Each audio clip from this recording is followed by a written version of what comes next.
elephant, peacock, lion, horse, deer, rabbit.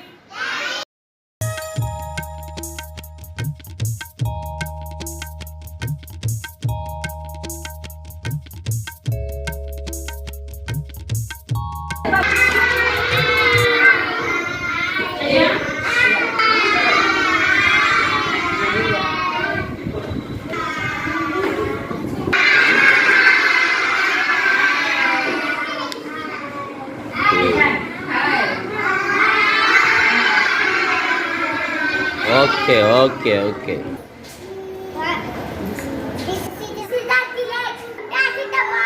Very good.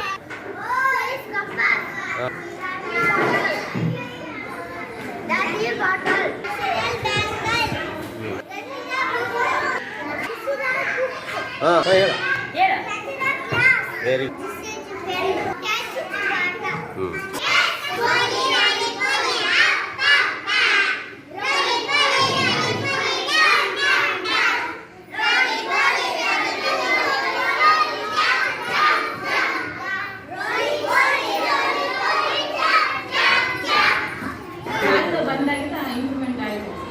ನಾನು ನೀಟಾಗಿರ್ಬೇಕಮ್ಮ ನಮ್ಮ miss ಹಂಗೆ ರೆಡಿ ಆಗಂತಾರ ಹಿಂಗೆ ರೆಡಿ ಆಗಂತಾರ ನಾವು ಹಂಗೆ ರೆಡಿ ಮಾಡು ಅಂತ ಎಲ್ಲ ಹೇಳ್ತಾರೆ. ಅದು ಇದು 7ನೇ ಕ್ಲಾಸಿಂದ ಓದಿ ಖುಷಿ ಆಗ್ತದೆ, ಭಾಳ ಖುಷಿ ಆಗ್ತದೆ. ಒಬ್ಬೊಬ್ರು ಗೌರ್ಮೆಂಟ್ ಜಾಬ್ ಸಿಗಲಿ, ನನಗೆ ಗೌರ್ಮೆಂಟ್ ಕೆಲಸ ಸಿಗಲಿ ಅಂತ ನನ್ನ ಮಗಳಿಗೆ ಗೌರ್ಮೆಂಟ್ ಸಾಲ ಸಿಕ್ಕೈತಲ್ಲ sir. Very good. Clap parents adjust ಮಾಡ್ಕೊಂಡು ತಗೊಂಬರ ಅನ್ನೋಲ್ಲ ಸರ್. ನಮ್ಮ ಮಕ್ಕಳು ಚೆನ್ನಾಗಿರ್ಬೇಕಂದ್ರೆ ನಾವು ಅದು ಮಾಡಲೇಬೇಕು ಸರ್ ಕೆಲಸ.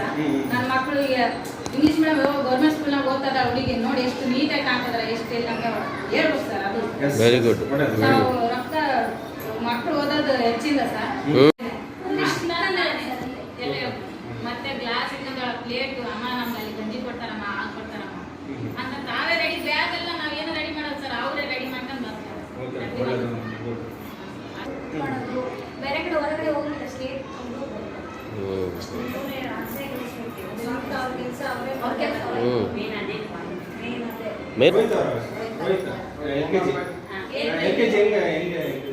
ಹೆಂಗ್ ಗೊತ್ತಾನ ಮನ್ಯಾಗ ಇನ್ನ ಅಷ್ಟು ಕಲ್ತಿಲ್ಲ ಸರ್.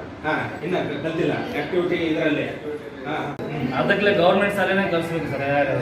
ಎಲ್ಲ ರಿಕ್ವೆಸ್ಟ್ ಮಾಡ್ಕೋತೀನಿ ನಾನು, ಗೌರ್ಮೆಂಟ್ ಶಾಲೆನೇ ಕಲಿಸ್ಬೇಕು ಸರ್. ಯಾಕಂದ್ರೆ ಸೌಲಭ್ಯ ಇರ್ತಾವೆ ಸರ್, ಸೌಲಭ್ಯಗಳು ಇರ್ತವೆ.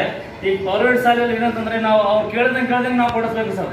ಆ ಬುಕ್ ಕೊಡಿಸು, ಈ ಬುಕ್ ಕೊಡಿಸು, ಆ ಬಟ್ಟೆ ಕಳಿಸಿ, ಈ ಬಟ್ಟೆ ಕಳಿಸಿ, ಈ ಬಟ್ಟೆ ಹಾಕ್ಸ್ಬೇಡ್ರಿ, ನಾಳೆ ಇದು ಮೀಟಿಂಗ್ ಇದೆ, ಬೆಳೆ ಬಟ್ಟೆ ಹಾಕ್ರಿ, ಇವೆಲ್ಲ ಹೇಳ್ತಾರೆ ಸರ್. ಅವ್ರ ಹತ್ರ ದುಡ್ಡು ಇಲ್ಲ ಅಂದ್ರೆ ಎಲ್ಲಿಂದ ಕಳಿಸ್ತಾರೆ ಸರ್. ಇಲ್ಲ ನಾವು ಅದಕ್ಕಾಗಿ ನಾವು ಕೂಡ 15ರಿಂದ 20 ಸಾವಿರ ದುಡಿಬಹುದು. 15ರಿಂದ 20 ಸಾವಿರ ದುಡಿಬಹುದು. ಬಾಡಿಗೆ ಕಟ್ಟಬೇಕಲ್ಲ ಸರ್, ಬಾಡಿಗೆ ಕಟ್ಟಬೇಕು ನಾವು.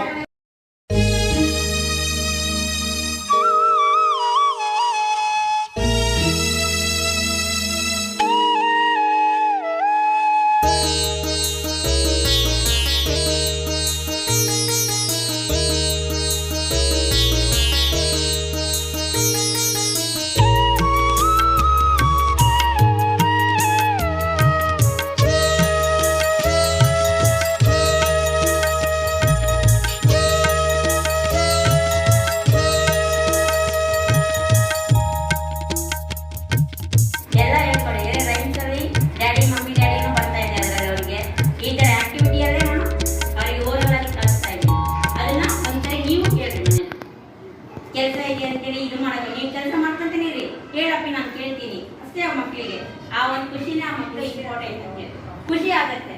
ನಮ್ಮ ಮಮ್ಮಿಗೆ